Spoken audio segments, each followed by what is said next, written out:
صلی اللہ علیہ وسلم نے فرمایا قیامت اس وقت تک قائم نہیں ہوگی جب تک قحطان قبیلے سے ایک شخص نہ نکل آئے جو لوگوں کو اپنی لاٹھیوں سے ہانکے گا، یعنی اس کا لوگوں پہ زبردست کنٹرول ہوگا۔ تو قحطان یہ ابو الیمن، یمن کی نسل جس سے چلی ہے نا، یمنیوں کی، تو یمنیوں میں ایک شخص پیدا ہوگا وہ قرب قیامت میں۔ چلیں یہ تو دیکھو جو علامات ساعت ہیں نا، قیامت کی علامتیں ہیں، ان کے بارے میں جتنی بات ہمیں حدیث سے ملتی ہے ہم اتنی پیش گوئی کر سکتے ہیں، اس سے زیادہ احادیث کو جوڑ کر ایک نئی کتاب نہیں لکھ سکتے ہم، سمجھ رہے ہو؟ آج کل یہ بڑا مسئلہ چل رہا ہے مارکیٹ میں کہ یوٹیوب پہ کچھ اسکالرز آ رہے ہیں یا کچھ لوگوں نے نا پوری احادیث وہ جوڑ کے نا ایک پورا پیش گوئیاں کی ہوئی ہیں کہ اتنے سال میں صدام حسین دریافت ہوگا، پھر اس کے بعد یہ ہوگا، پھر اس کے بعد یہ ہوگا، پھر یہاں سے آپ ٹن ماریں گے، پھر یوں جائیں گے، پھر 300، پھر 2000 فلانے میں یہ ہوگا، تو پھر 6 میں یہ ہوگا۔ وہ جب نہیں ہوتا تو لوگ قرآن و سنت سے بدگمان ہوتے ہیں کہ دیکھو حدیثوں میں تو تھا لیکن ہوا کچھ بھی نہیں۔ ہر مجدون کے نام سے کتاب آئی تھی صدام حسین پہ، انہوں نے سب کچھ امام مہدی والی سے متعلق جتنی حدیث ہیں وہ سب فٹ کر کے، تو میں نے وہ کتاب پڑھی نہیں تھی۔ میں نے کہا یار یہ جو چیزیں نبی سے منسوس ہیں نا وہ تو ہم نے پڑھی ہوئی ہیں حدیث میں، یہ تو انہوں نے جوڑا ہے اپنے انداز سے جوڑا ہے نا۔ تو مجھے بہت لوگوں نے کہا یہ پڑھو، میں نے نہیں پڑھی۔ میں نے کہا میرا دل ہی نہیں آتا اس کے اوپر، پڑھ کے دماغ خراب ہوگا اور کچھ بھی نہیں ہوگا۔ تو جب صدام حسین کو پھانسی پہ لٹکا دیا نا تو وہ کتاب ہی غلط ثابت ہو گئی، کیونکہ اس میں یہ اتنی تھا کہ پھانسی پہ لٹکے گا، اس میں کچھ اور تھا کہ آگے جا کے بہت کچھ علاقے فتح کرنے اس نے۔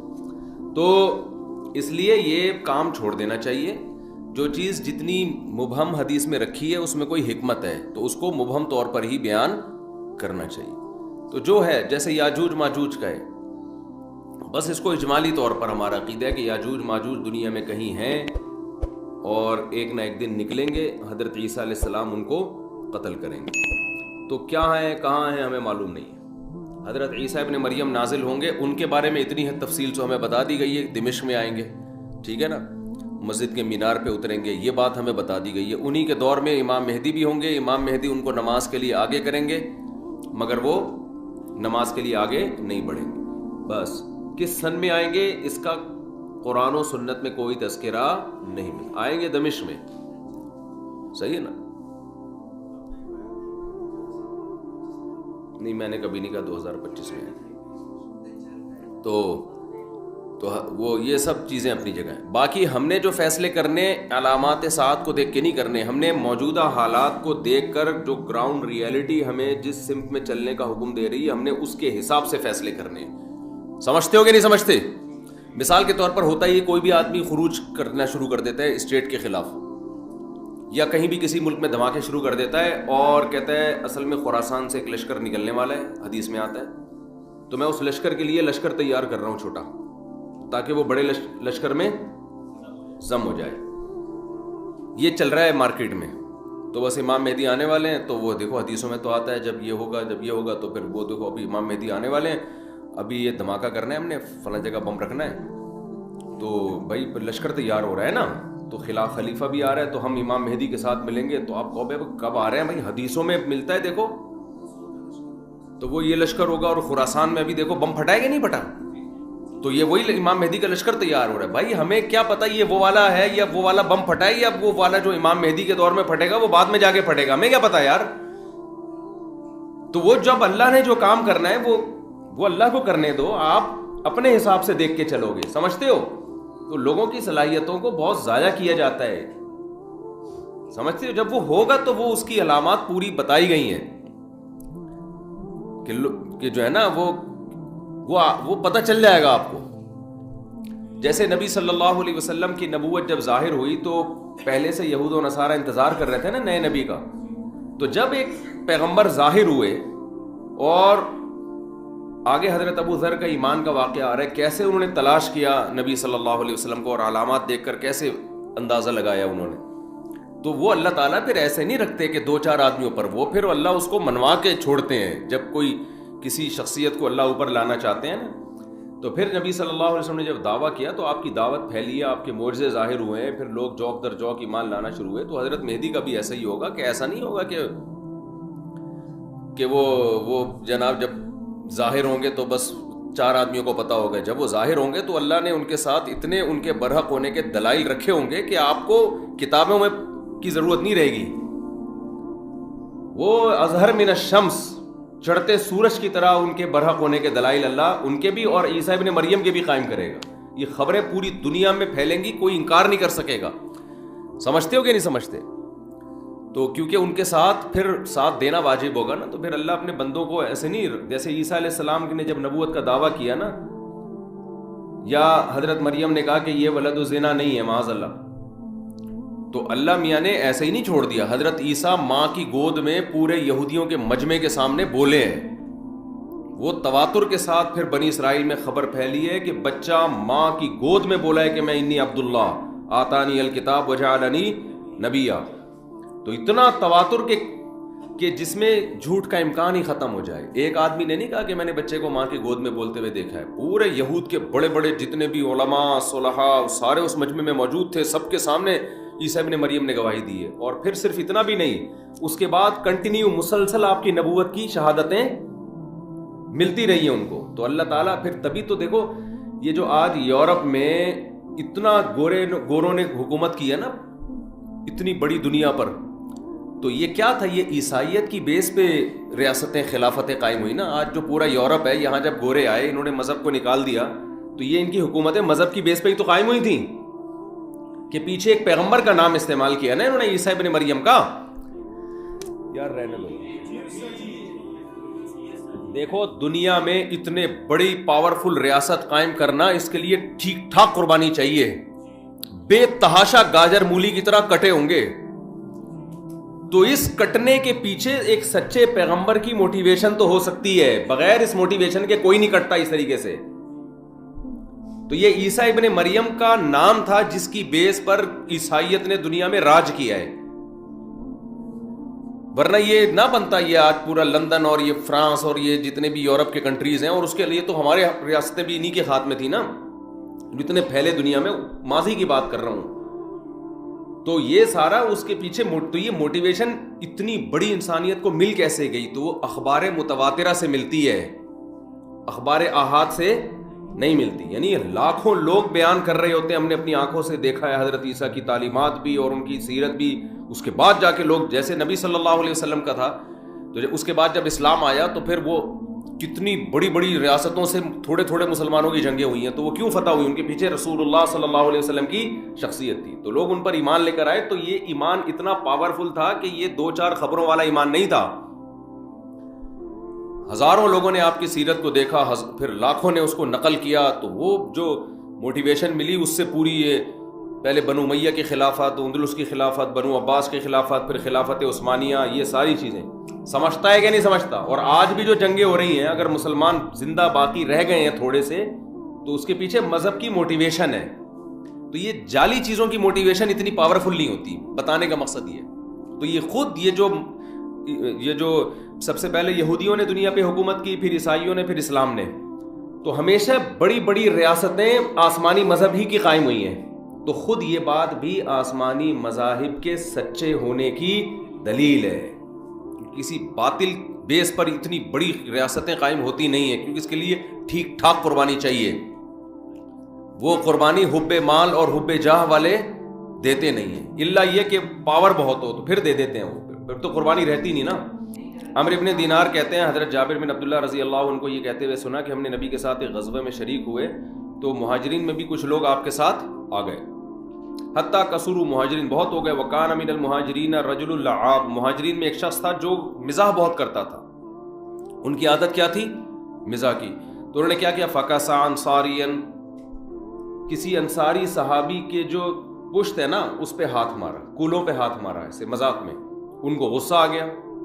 فغضب الانصاری غضبا شدیدا، بہت سخت غصہ آ گیا انصاری کو. حتیٰ تداعوا، ایک دوسرے کو بلانا شروع کر دیا، بھائی اس نے مجھے تنگ کیا ہے، آئے ہو بھائی ذرا اس سے انتقام لیتے ہیں. انہوں نے کہا جب لڑائی شروع ہوئی تو انصاریوں نے کہا کہ یا الانصار، اے انصاریوں ادھر آ جاؤ. سارے انصاری جمع ہو جائیں، ان سے ہم نے جھگڑا کرنا ہے. تو مہاجر نے کہا کہ اے مہاجروں ادھر آ جاؤ. تو اب یہ قوم پرستی کی جنگ شروع ہو گئی نا بھائی. وہ کہہ رہے ہیں کہ جو بھی انصار ہیں وہ ادھر آ جائیں. مہاجروں نے کہا جو مہاجر ہیں ادھر آ جائیں. نبی صلی اللہ علیہ وسلم نے نکلے تو فرمایا ما بالو دعوی اہل الجاہلیہ، یہ جاہلیت والے دعوے کا کیا حال ہے، یہ کون سے تم باتیں کر رہے ہو. اب دیکھو یہاں قومیت کا استعمال کس کے لیے ہو رہا ہے؟ لڑوانے کے لیے. یہاں قوم پرستی تعصب ہے، حرام ہے، ناجائز ہے. نبی نے قوموں کے حوالے بھی دیے اور یہاں پر آپ قومیت سے منع کر رہے ہیں. ذرا سی جنگ ہو پنجابیوں میں اور ہم پٹھان ہیں، ہم پنجابی ہیں، اس موقع پہ یہ نعرہ ناجائز اور حرام. اور آج کل یہی چل رہا ہوتا ہے، ہم بھی ہیں، ہم بھی پنجابی ہیں، ہم بھی پٹھان ہیں، ہم بھی مہاجر ہیں. تو ایک دم ایسی جنگ چھڑتی ہے کہ پھر لاشیں اٹھانا مشکل ہو جاتا ہے. ایسا مذاق بھی ٹھیک نہیں ہے نا. تو بس غلطی ہوئی نا ان سے، تو ان کو تھوڑی پتا تھا کہ یہ ہو جائے گا. تو آپس میں بھی ایسے مذاق نہ کیا کرو بھائی. اچھا بھائی نبی صلی اللہ علیہ وسلم نکلے، فرمایا فقال النبی صلی اللہ فخرج النبی فقال بھائی یہ حدیث کل پڑھیں گے استاد جی، آ نہ جائیں، نہیں آئیں گے تو پھر مکمل کر لو. تو میرے بھائی فقال النبی تو نبی صلی اللہ علیہ وسلم نے فرمایا ثم قال ما شانهم، آپ نے فرمایا کیا ہوا ان کو؟ فاخبر بکسعۃ المہاجری الانصاریہ، صحابہ نے بتایا کہ انہوں نے ایسے مذاق کیا تھا. اس کے بعد جنگ شروع. فقال النبی صلی اللہ علیہ وسلم دعوها فانها خبیثہ، آپ نے فرمایا اس نعرے کو چھوڑ دو، یہ خبیث ہے. یعنی قوم پرستی کا نعرہ کیا ہے؟ خبیث. ایک حدیث میں آتا ہے منتنا، بدبودار. وہ جو بچہ بکری کا بچہ نہیں پڑا ہوا ہوتا کچرے میں، مردہ بچہ، تو اس سے جو اس کو بھی منتنا کہتے ہیں نا، بدبو پھیلا رہا ہے. تو یہ قوم پرستی کا نعرہ کیا ہے؟ بدبودار.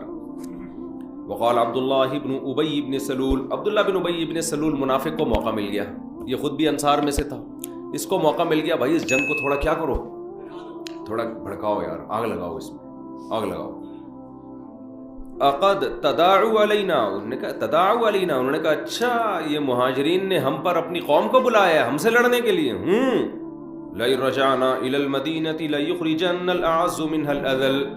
تو کہنے لگے کہ اچھا ہم نے تو ان لوگوں کو پناہ دی ہے مکہ میں، مدینہ میں، یہ کمزور لوگ تھے، ہم نے مدینہ میں ان کو پناہ دی ہے اور یہ ہم سے لڑنے کی باتیں کر رہے ہیں. ہم واپس جائیں گے تو ہم جو عزت دار لوگ ہیں معاذ اللہ ان رسوا لوگوں کو نکالیں گے. یہ وہی نعرہ ہے جو ایک سیاسی لیڈر نے نہیں کچھ دن پہلے ایم کیو ایم کے بارے میں لگا دیا تھا کہ یہ ہندوستان سے لٹے پٹے آئے تھے تو ہم جو ہے نا ان کا تو کوئی پرسان حال نہیں تھا. تو اس وقت بڑا کراچی میں پھر فساد شروع ہو گیا تھا. لیکن وہ فساد بھی وہ کیا ہوا، اس کا جملہ اس کی ذات تک تھا نا، اس نے پوری قوم کی نمائندگی میں تو نہیں کہا. فسادی لوگوں نے اس کو پوری قوم کی نمائندگی سمجھ کے پوری قوم کے خلاف تقریریں شروع کر دی. تو جیسے وہ فسادی تھا نا، ایسے یہاں سے بھی جو رپلائی گیا وہ بھی کس پر مبنی تھا بھائی؟ اس نے پوری قوم کی نمائندگی میں تھوڑی کہا تھا، یہ ایک آدمی کا تھا نا، آپ اس کے خلاف بولتے. لیکن جو رپلائی گیا ہے وہ پوری قوم کے خلاف گیا. تو یہ شرارتی لوگ ہوتے ہیں اور ہم جیسے بیوقوف ان احمقوں کے پیچھے چل رہے ہوتے ہیں کہ ہاں ہمارے لیڈر نے ماشاءاللہ بڑی خاندانی بات کی، ہم سب اس کا ساتھ دیں گے.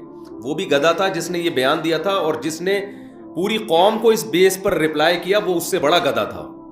تو دونوں گدھے ایک جیسے تھے. تو ہم پڑھے لکھے اگر ہیں تو ہمیں ان گدھوں کو فالو نہیں کرنا. تو عبداللہ بن ابی بن سلول نے فوراً اس سے فائدہ اٹھا کے کہا کہ اچھا یہ لوگ تو کمتر لوگ تھے، ہمارے پاس آئے تھے لٹے پٹے اور ہم واپس جا کے ان کو نکالیں گے. تو حضرت عمر کھڑے ہو گئے. حضرت عمر نے عرض کیا یا رسول اللہ. حضرت عمر کا وہی سٹائل تھا جو ہمیشہ سے رہا. حضرت عمر نے فرمایا لئن رجعنا، جب اس نے کہا تو حضرت عمر نے فرمایا الا تقتلوا هذا الخبيث. صحیح ہے نا. اب دیکھو حضرت عمر نے سارے انصار کو برا نہیں کہا، یہ خوب سمجھو.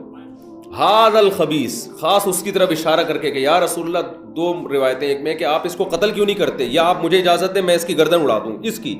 یہ نہیں کہا کہ یہ انصار ایسے ہیں، یہ یوں ہیں، تو فلانا ہے، تو ہماری وجہ سے ان کو اسلام ملا ہے اور ہماری وجہ سے ان کو بھی تو فتوحات مل رہی ہیں.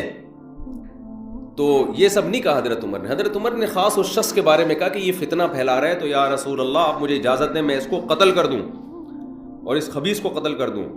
تو نبی نے فرمایا لا یتحدث الناس انه كان يقتل اصحابه. نا اگر ان کو قتل کر دیا، مجھے بھی پتہ یہ نالائق شرارتی ہے، تو لوگ کہیں گے اگر میں نے قتل کر دیا، لوگ کہیں گے کہ محمد صلی اللہ علیہ وسلم اپنے ساتھیوں کو بھی قتل کر دیتے ہیں. کس قدر بہترین سیاست ہے دیکھو کہ بھائی جو غیر مسلم ہے نا وہ اپنے آپ کو اسلام میں محفوظ نہیں سمجھیں گے.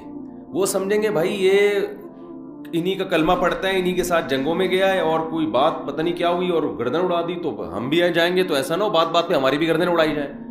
کتنا بڑا فسادی تھا, لیکن اس کے باوجود آخر دم تک نبی صلی اللہ علیہ وسلم نے اس بیس پہ قتل نہیں کیا کہ قوم پرستی کی جنگ بھی چھڑ سکتی ہے اس سے. اور دوسرا کیا ہوگا کہ جو مشرکین ہیں وہ اسلام میں ان کا داخلہ بھی رک سکتا ہے. تو یہ اس سے پتہ چلتا ہے کہ ہمیشہ جب بھی آپ کوئی فیصلہ کریں تو دو بڑی مصیبتوں میں سے چھوٹی مصیبت کو اختیار کرنا چاہیے. ہمارے ہاں جو جذباتی فیصلے ہوتے ہیں ان میں ہم یہ دیکھتے ہیں کہ یہ کام غلط ہو رہا ہے, لہذا اس کو فوراً ٹھیک ہونا چاہیے. یہ نہیں سوچتے کہ اس کو ٹھیک کرنے کے چکر میں 4-6 جو ٹھیک کام ہے وہ بھی الٹے ہو جائیں گے.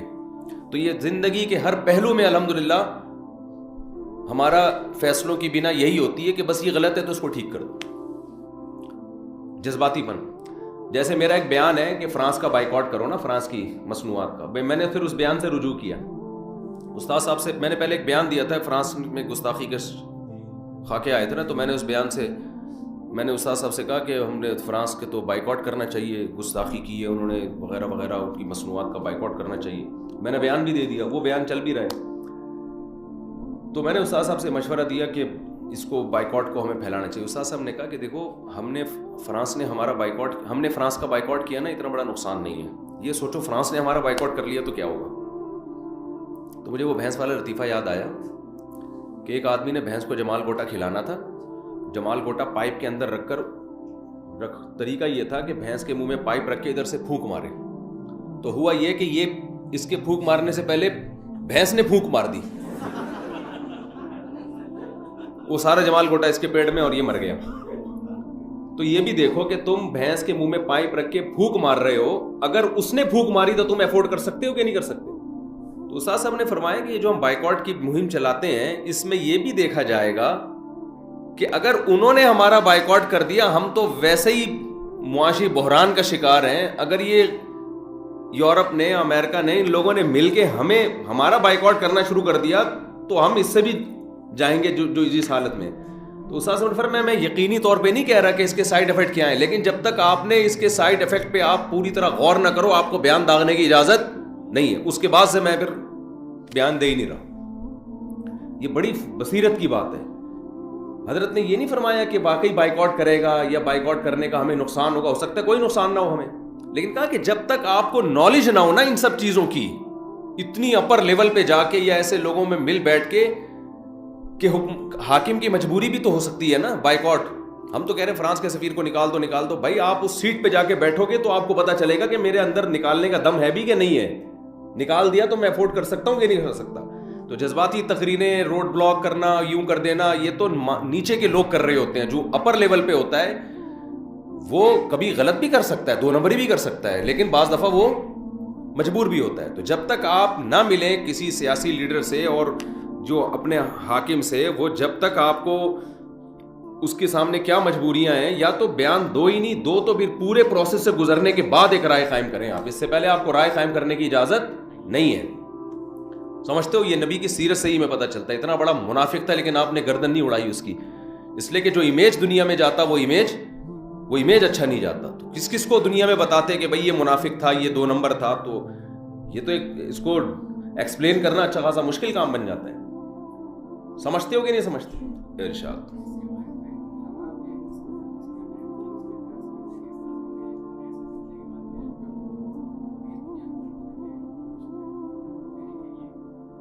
وہ پاگل لوگ ہیں یہ, تو انہوں نے ان کے کولے پہ ایسے ہی ہاتھ مارا نا جیسے مذاق میں نہیں لوگ مار رہے ہوتے تب کی. تو یہ کہہ رہے ہیں ملحد لوگ اس پہ وہ کرتے ہیں کہ اسلام میں جو یہ